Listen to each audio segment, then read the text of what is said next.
ओम जगदम्बिकाय नमः। ओम नमश्चंडिकाय। राजा जन्मेजय ने पूछा, पितामह, वृत्त का वध करने के पश्चात इंद्र की क्या दशा हुई? आगे वह दुखी भोगते रहे अथवा कभी उन्हें सुख का अवसर भी सुलभ हुआ? मुझे यह प्रसंग बताने की कृपा करें। व्यासी कहते हैं, महाभाग, प्राणी को अपने किए हुए शुभाशुभ कर्मों का फल अवश्य भोगना पड़ता है। यह नियम देवता, दानव और मानव सभी के लिए अनिवार्य है।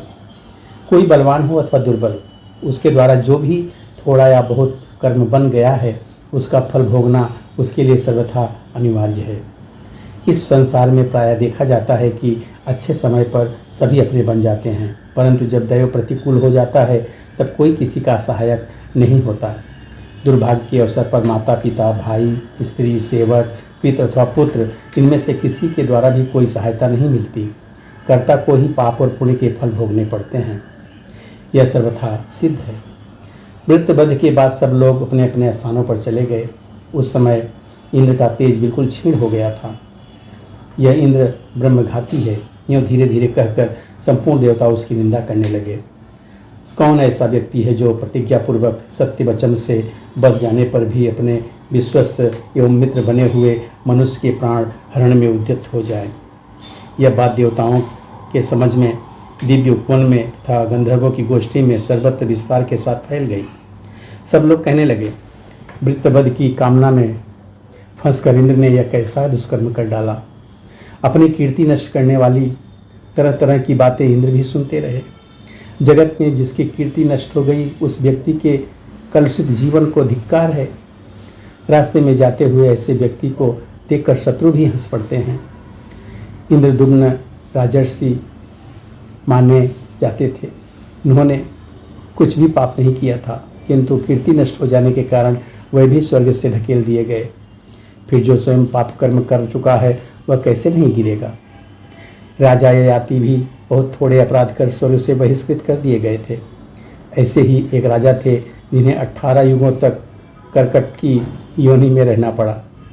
संपूर्ण सिद्धियों के घर में रहते हुए भी इंद्र के मन में शांति नहीं थी। वह सभा में बिल्कुल बैठते ही नहीं थे।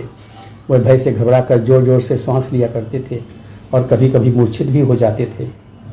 यह स्थिति देखकर इंद्राणी ने उनसे पूछा, प्रभो, आपका भयंकर शत्रु तो मार भी डाला गया, फिर भी आप इतने भयभीत क्यों हैं?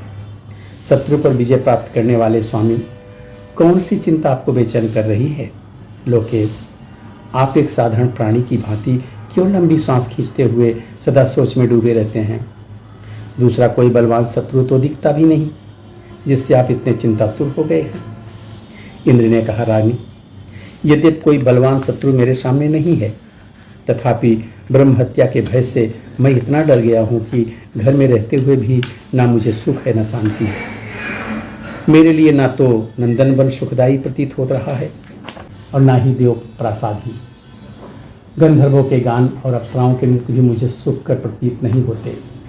तुम जैसी सधर्मिणी तथा अन्य अनेक देवांगनाएं भी मुझे सुखी नहीं कर सकती।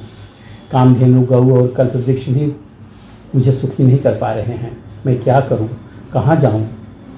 जहाँ जाने से मेरा कल्याण होगा। प्रिय, इसी चिंता से व्यग्र रहने के कारण मेरे अंतःकरण में आग धधक रही है। व्यासी कहते हैं, राजन, अत्यंत घबराई हुई अपनी प्रेयसी भार्या सची से उपयुक्त बातें कहकर इंद्र घर से निकल पड़े और मानसरोवर पर चले गए। भय से उनका कलेजा कांप रहा था। शोक के कारण उनकी शक्ति क्षीण हो गई थी। वह उस उत्तम सरोवर में जाकर एक कमल के नाल में छिप गए थे। उस समय इंद्र को कर्तव्य का ज्ञान नहीं रहा, क्योंकि घृणित कर्म करने से उनकी प्रतिभा नष्ट हो चुकी थी। वह जल में छिपकर समय व्यतीत करते थे, मानो सांप जीवन रक्षा के लिए प्रयत्नशील हो। उस अवसर पर उसका कोई भी सहायक न था। चिंता से व्याकुलता बढ़ गई थी। इंद्रियों में क्षोभ उत्पन्न हो गया था। राजन, जब ब्रह्म हत्या के भय से दुखी होकर इंद्र वहाँ से चले गए तब देवताओं का मन चिंता से अत्यंत संतप्त हो उठा। अनेक प्रकार के उत्पात होने लगे। उपद्रवों से अभिभूत सारे जगत में कोई शासक नहीं रहा। मेघों ने पानी बरसाना बंद कर दिया। पृथ्वी में धान्य उपजाने की शक्ति नहीं रही। नदियों की धाराएं टूट गई। तालाब बिना जल के हो गए। इस प्रकार की अराजकता फैल जाने पर संपूर्ण देवताओं और मुनियों ने परस्पर विचार करके नहुस को इंद्र पद पर नियुक्त किया। भारत, यद्यपि नहुस धर्मात्मा था, फिर भी इंद्र बन जाने पर उसके मन में राजसी वृत्ति उत्पन्न हो गई। फलस्वरूप वह विषयों में आसक्त हो गया। एक समय की बात है, शची के गुणों को सुनकर उसे पाने के लिए नहुस के मन में इच्छा उत्पन्न हो गई। अतः उसने ऋषियों से कहा, मेरे पास इंद्राणी क्यों नहीं आती?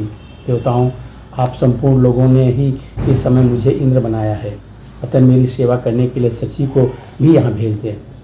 इस अवसर पर देवताओं और मुनियों को सम्यक प्रकार से मेरा प्रिय कार्य करना चाहिए, क्योंकि मैं उनका इंद्र हूँ।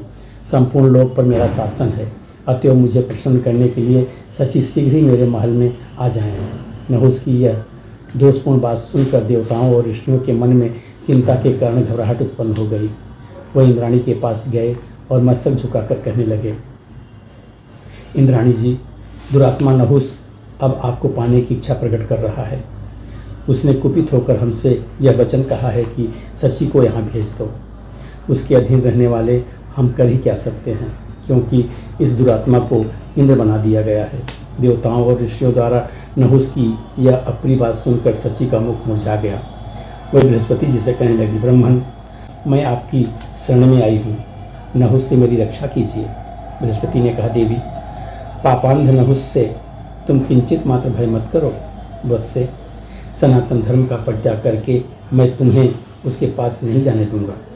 शरण में आए हुए दुखी व्यक्ति को जो नीच मानव आश्रय नहीं देता, उसे युग पर्यंत नरक की यातना भोगनी पड़ती है।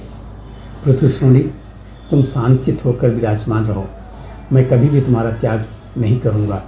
यहाँ पे 6ठे स्कंद का 7वां अध्याय पूरा होता है।